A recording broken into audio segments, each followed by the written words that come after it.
It turns out that Thabo Bester had or still has Mzansi celebrities as his friends, you guys. It has been reported that while he was arrested, there had been quite a number of female celebrities who visited him when he first escaped prison back then. Actress Simphiwe Ngema's name popped up more than once, you guys. So one trip wrote this. According to Thabo Bester's visitor recorded list, a female celebrity who used to visit him in prison is former Mabango actress Simphiwe Ngema.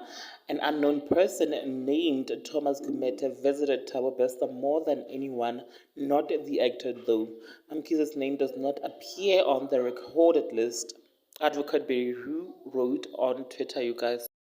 Now, however, after that report, you guys, the actress has not responded to those allegations regarding her involvement with Thabo Bester or even ever visiting Thabo Bester, you guys. Now, what are your thoughts about this whole situation? Please do engage with me in the comment section below. Like, comment, and subscribe. I shall definitely see you on my next one. Thank you so much for watching this video. Bye.